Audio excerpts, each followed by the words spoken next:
Welcome to the Vision for Life podcast, an ongoing conversation between the pastors of Fellowship Denver and the church at large.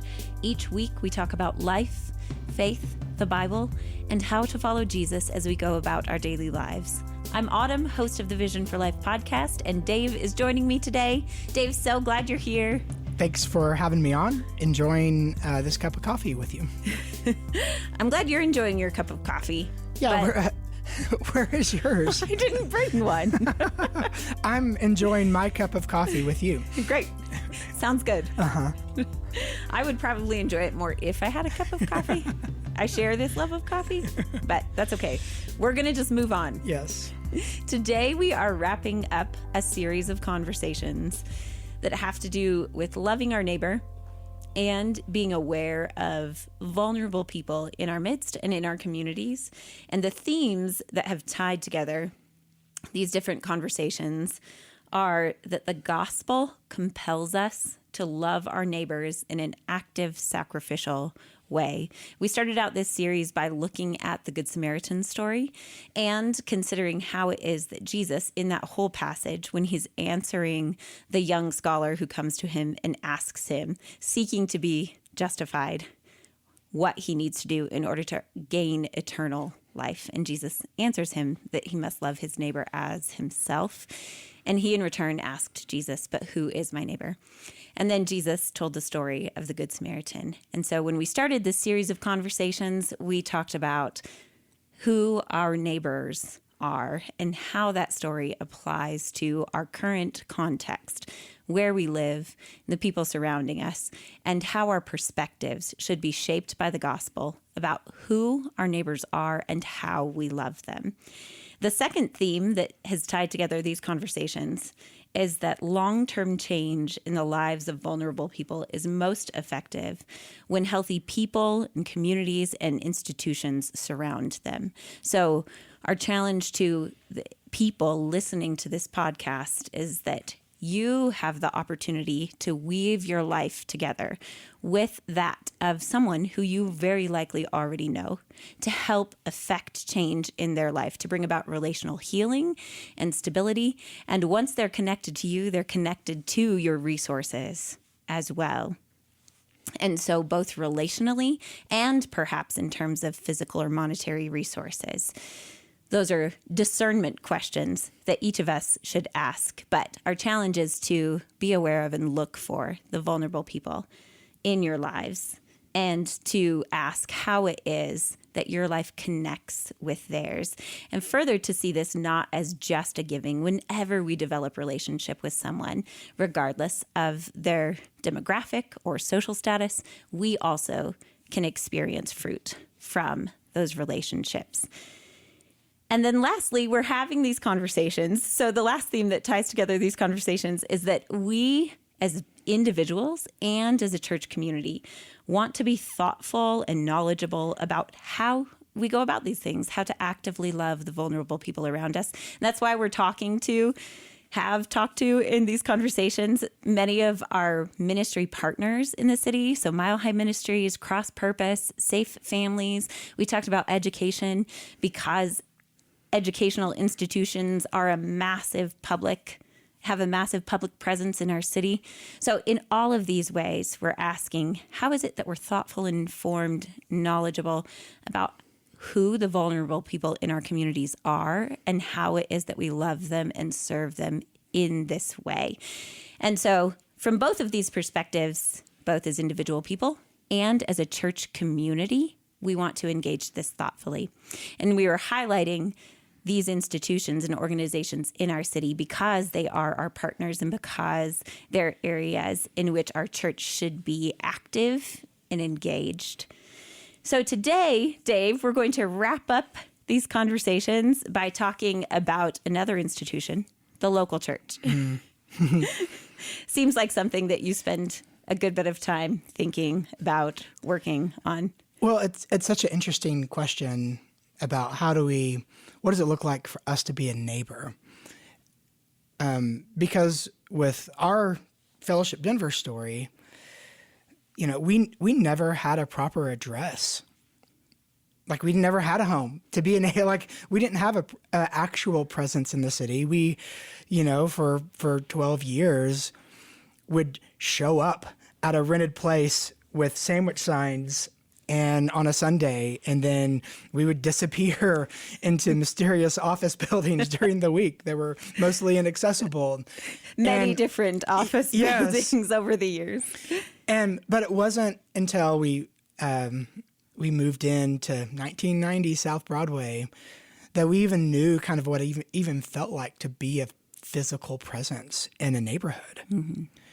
And it's been a fascinating learning curve, because having presence and physical presence in a neighborhood, similar to when you bought your house, we got our house, all of a sudden the people who live on your street, in your block, all of a sudden how it is that you interact impacts them, and your orientation can be warm towards neighbors or standoffish, and there's a learning curve with it. So I feel like as a community, as a church, we've been on this journey and continue to be on a journey of how is it that we can be a meaningful neighbor to the people who live in our neighborhoods around us. Mm-hmm. That's such a good way to say it. We are actively learning that right now. So this discussion is not coming from the perspective of we have done this well and figured it out. No. But we are asking these questions as well. Yeah. So I think one of the things we did almost right away when we moved into our building is we wanted to be a good neighbor. We wanted to be open. And we have a gallery space, and we decided, hey, if we're going to have, offices where we work during the week, we want to have a space that we literally have an open door to the people in our community. And whether they're folks who want to come in the neighborhood and have a cup of coffee and have a WeWork space and kind of a free kind of, use our Wi-Fi and get work done using the gallery, or we have a lot of homeless and people in more serious seasons of transition where they just literally need to come in and experience just a little bit of calm, have a cup of coffee, sit down. And so we want to be welcome to a handful of different people who are in vastly different stages of life and sort of a spectrum of crisis. And so we kind of did that right away. And gosh, that was fascinating, right, Autumn? We had to, when pandemic hit, we had to close it. But before that, when you have an open door to the community, you are accepting a measure of chaos, of that brokenness, and you're welcoming the brokenness literally into your front door during the week. And we've had plenty of that chaos. But it's also been some of the sweetest times of ministry I think we've ever had, has been the unplanned interaction, care, relationships have been formed just through having an open door. And yet it also causes some institutional instability as well, i.e., it's not as reasonable, or you can't always expect you're going to get all your work done. Even when the gallery's closed, you can't expect to get all your work done at our offices. But especially when the gallery's open, you can't, because we're all kind of assuming that there's going to be someone who comes in and needs prayer right away, or has a need that needs to be met, and they don't care if you're writing curriculum for Sunday morning classes. They just don't care about it. It doesn't matter. They need care right away. And so that can be destabilizing for like the weekly regular rhythms. And there are times when I do feel like it can become a kind of sabotage for really important ministry that we do in the church. And yet I feel like it's been our kind of experiment so far to learn what does it look like to be a stable, peaceful presence in our community. And we're in that journey of still learning how to love people well. In that explanation, Dave, of kind of how we've existed, we did do that, and it was interesting and sometimes very frustrating. You are certainly inviting in a level of chaos and very fruitful and shaping for us to sort of, when you're in the gallery, when the gallery's open, you hold your time loosely and you're really existing in a way that is hopeful about getting some work done. But the reason you're there is to simply be a warm, welcoming presence to whoever it is that comes in and uses the space or comes in seeking help. This is an interesting category within this conversation because most of the conversations to this point have been about organizations that are really trying to help individuals in a way that affects long-term change. And there are these two kind of categories within neighboring, loving your neighbor, both as an individual and as an organization. And one of those are these kind of longer-term efforts. And this really works towards affecting change in a way that probably more of the like justice-oriented conversations are angled right now. What you're talking about, having the gallery open and being willing to give someone a meal right now, or to listen to someone, to help them get a bus ride to where it is they need to go, that's a different sort of addressing need that you have called mercy ministry before. Can you give us a sense of, they both are within the same continuum of like loving our neighbors, being aware of vulnerable people, but two different expressions of it. That's right. You know, mercy ministry, and I first sort of understood this category through some of Tim Keller's work. But mercy ministry is simply alleviating suffering in the moment.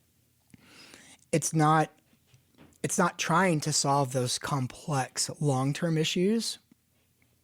But it is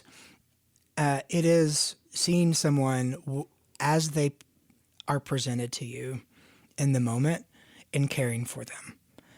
And, going back to the Good Samaritan illustration, the Good Samaritan took care of the person and their need immediately.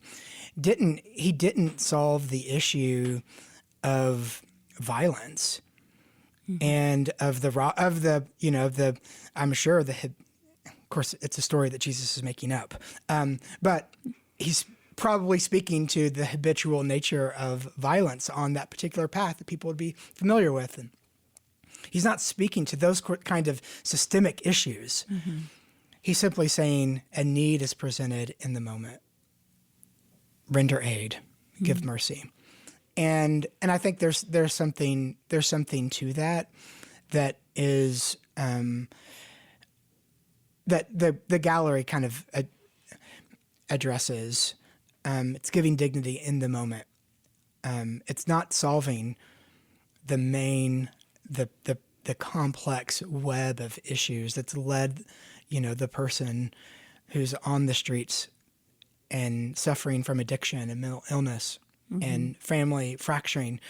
And it's not touching all of that, but it is saying, you're a person, we love you, here's a cup of coffee, I'll listen to you right now. And mercy ministry says that's real ministry, it counts. Because you can't solve those complex sociological issues doesn't mean that cup of coffee doesn't mean anything. Mercy ministry says, yeah, it means something.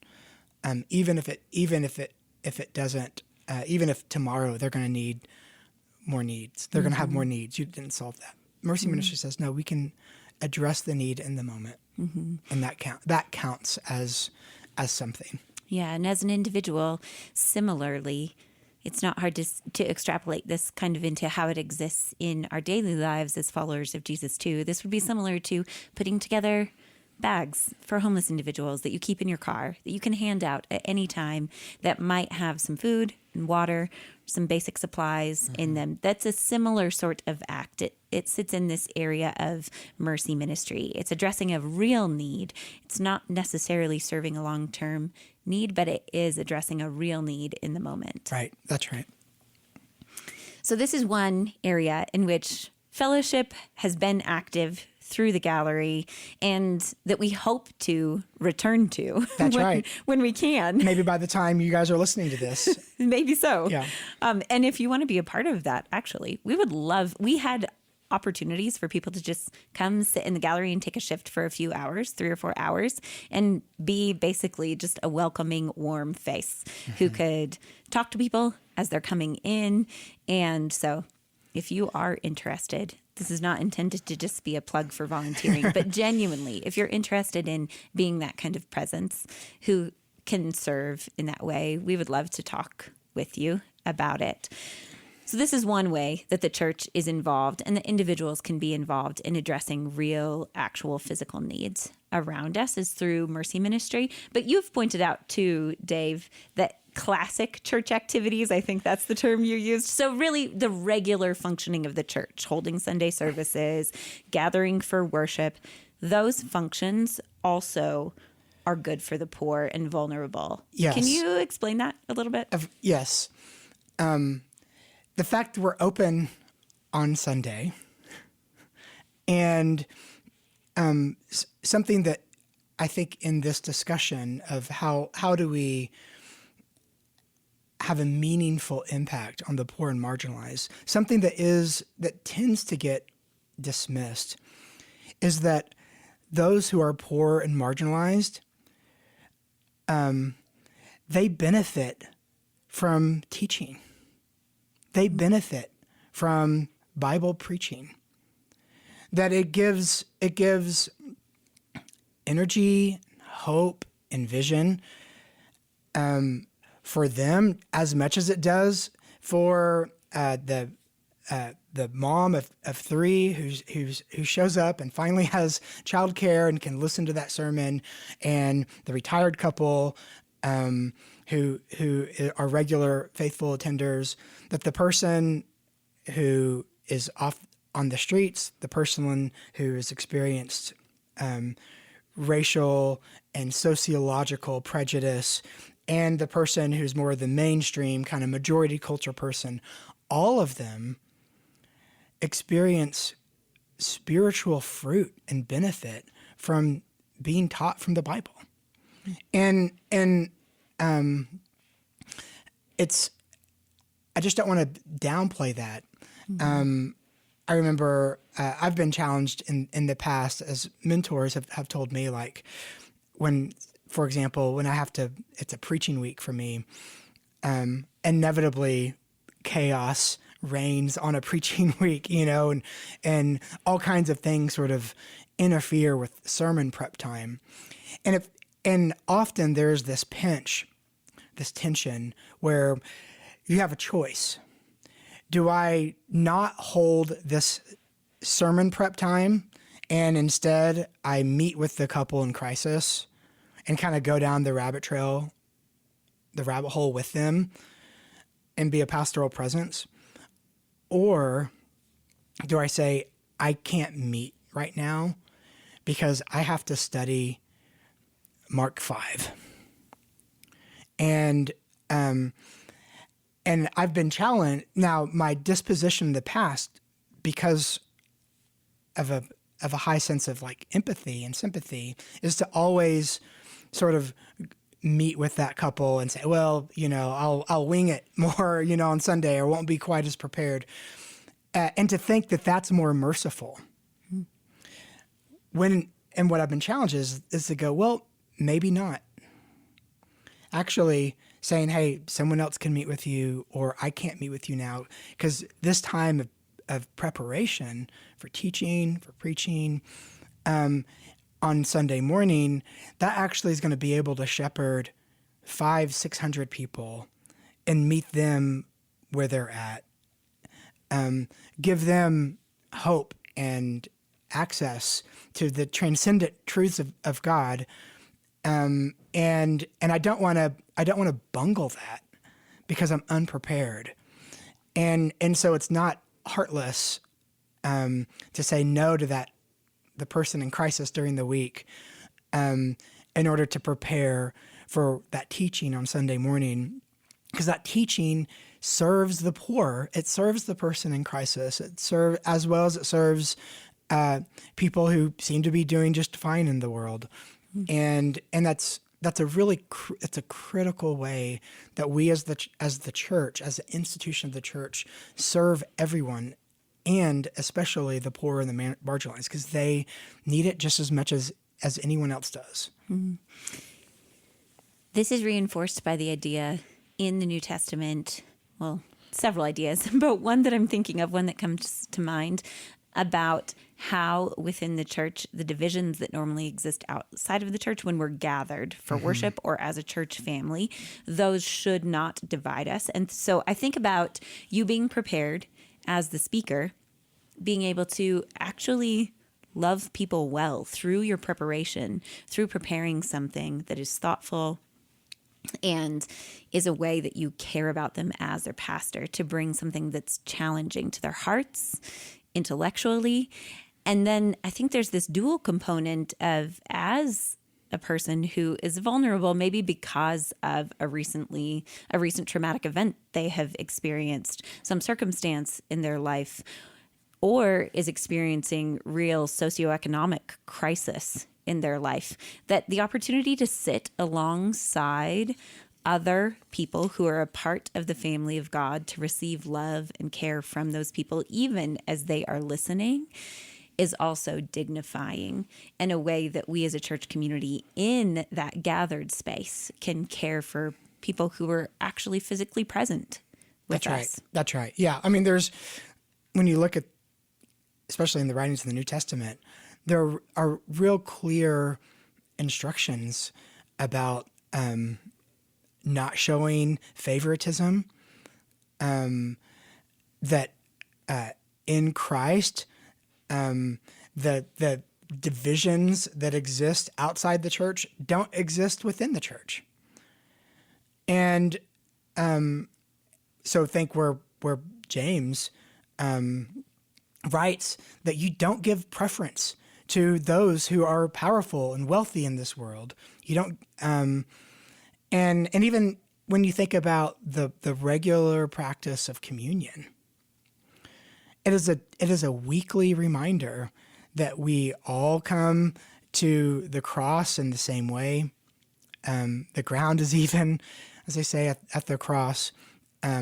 We are all sinners in need of grace and forgiveness, and there is this radical equalizing impact that the gospel produces that is reinforced through communion, week in, week out. And I was thinking this too about going back to sort of the regular time of communion and being under the Word.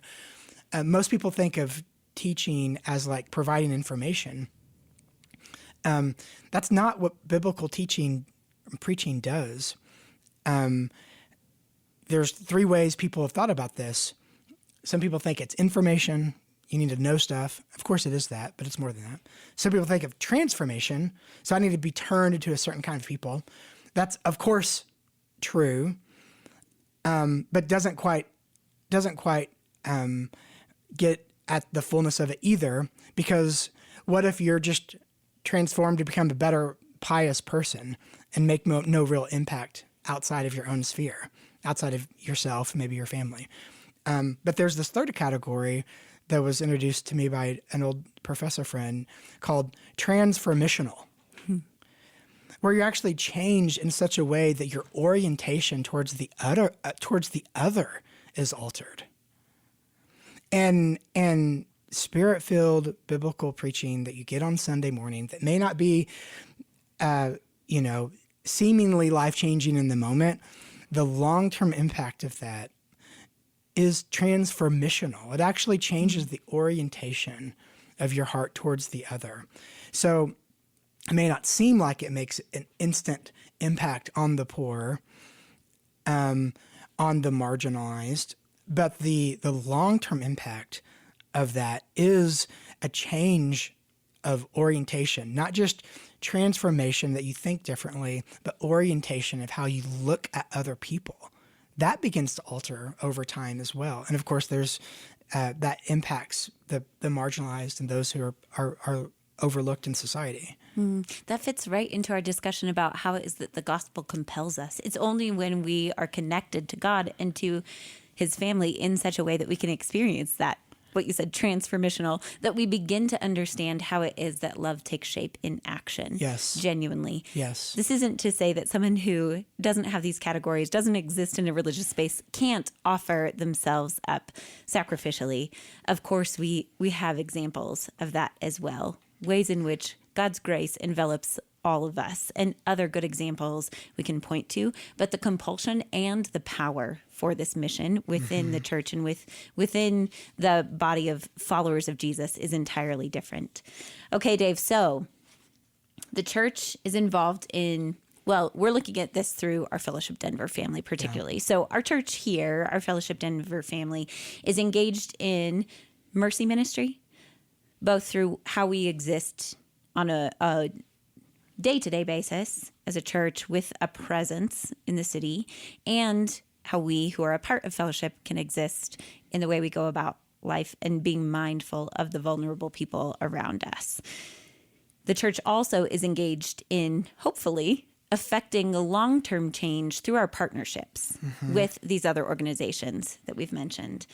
And then through these regular classic church activities, gathering for worship, taking communion, sitting together as the family of God. Those also are transformative in the lives of people and hopefully in our communities in such a way that we invite in vulnerable people and then equip all of our people to go out with this transformational perspective and mindset that then compels them to look for people around them. Yeah. And the last part of this conversation today that we want to focus on is that the church can bring about a sort of institutional stability, can exist as a healthy institution or organization in a place, in a geographical place. So here where we exist on South Broadway, such that that brings about health and stability for a community.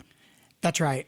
And there have been a handful of studies on this, on the role of the local church in communities. And is it mostly a good presence or a bad presence? Like, does it help the poor or hurt the poor? And the studies that I've seen say that the church, the local church, is a net benefit to the poor, precisely because, well, there are two things that they highlight generally.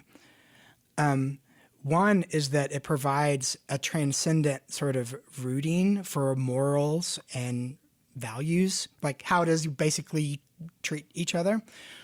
And that the church actually is able to give vision to why it is we need to be good to each other. Mm-hmm. So, for example, Renee and I were a part of a parent thing that our local DPS school put on last week. And it was great.